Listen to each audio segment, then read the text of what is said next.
of a light's whiskey. Don't you go and tell me you're one of them lights whiskey lovers. Now I know you don't take kindly to their kind here, but I might remind you that Travis Bellay's their guest. His name is Travis Bellay, you drunk old hick. Well, slap my ass and call me Nancy. You gotta go and sweet talk me like that.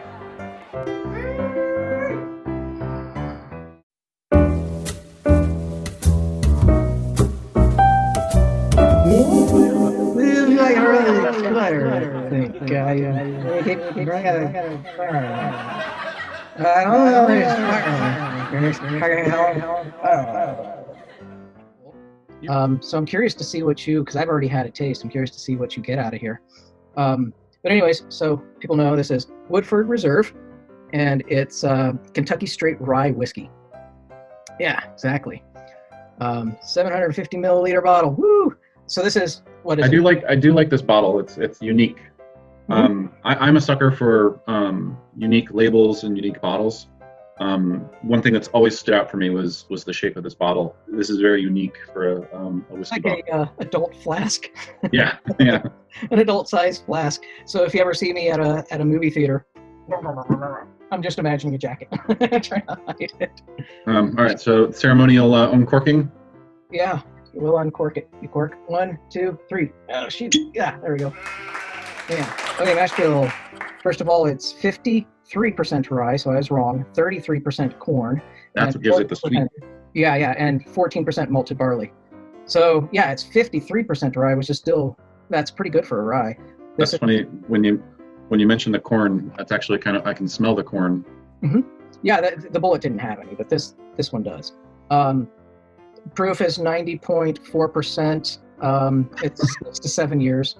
So let's get to the nose here, and I'll kind of tell you exactly where I'm at right now with this, which is definitely you smell the rye. It's kind of like that raw kind of rye grain smell in there, but a lot of cinnamon.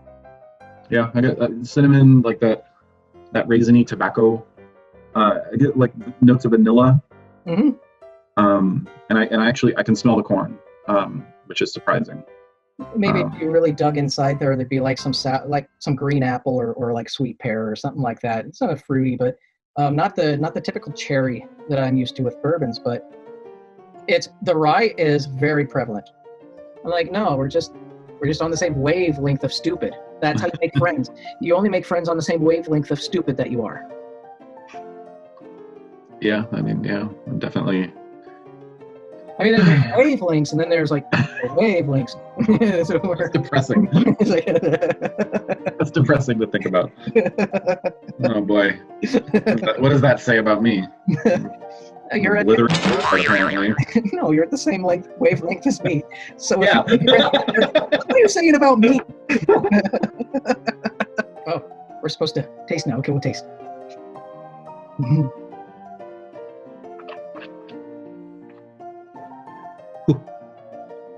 It's still spicy. Whew. As a peppery drink. I like it. So kind of, and maybe I'm just weird in this sense, but I get this like dark chocolate out of this. Yeah, I can see that, like the bitter notes of a dark chocolate. And the cinnamon is still raised on top of that. So, but then there's some herbalness perhaps back there. I can't really pick anything specific out on that. But yeah, there's not as much of that raisiny kind of like Scotch stuff, but it kind of does have a grassy, corny thing going on. You've got a corny thing going on. I have lots of corny things going on. You should definitely know all the corny things I've got going on. I'd be impressed if they're all legal. And I had the worst farts of my life after eating this stuff. They smelled so bad. Oh my goodness. I believe I was like embarrassing. It was just me in the living room, and I'm farting, and I'm like embarrassing the shit out of myself. Like, God, this is terrible. Well, good. I mean, oh my God. I gotta tell you this. Speaking of farts, So I bought some foie gras the other day to put on a burger for 4th of July. That's what I did on my 4th of July. I was hungover as hell, and I cooked mushroom Swiss burgers with foie gras. It definitely lingers. Like you feel it going down. So my first impression of the finish was that it was pretty hot. You know what I mean?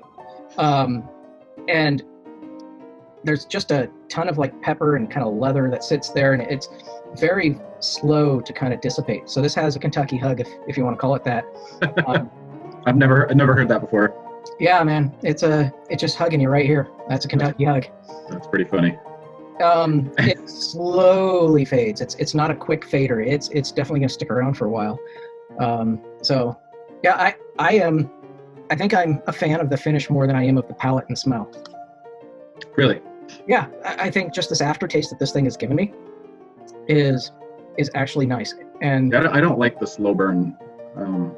I like to have a good finish, but I'm not a fan of like the slow burn that like.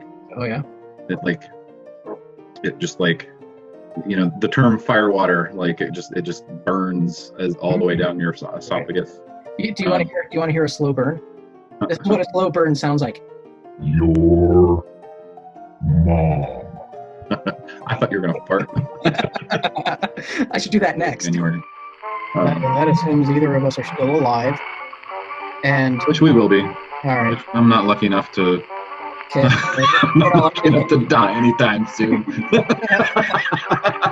know we've tried, but we're just not lucky.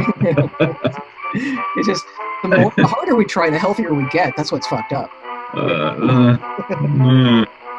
Not me, but whatever.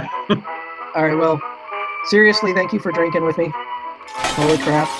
You know that without my alliance, the hobos like Josh and you, that I pull out of the dumpsters and bribe with whiskey, without you guys, there's no alliance. It's just my poor ass drinking alone, looking stupid and sad. So cheers to that. I definitely miss having somebody to drink with. I've always been a whiskey lover, and I'm happy to share it with you, bud. I know this gives you a kick, so I'm just gonna say this. Love you, man. Love you too, bro. All right, dude. Till next time, don't get thrown in jail in your dreams and shit. In my dreams. Right. I know it's a fantasy. But... No, yeah, because I'm such a reckless person. Right. Well, I mean, it's the whole drop in the soap thing. Like, I can see why that's a fantasy. Oh boy, definitely off the rails. None of this is YouTube. All right, dude, I'm gonna let you go. Like, peace. Don't get in trouble tonight, and you'll be good to go. Talk to you later. Peace. Bye.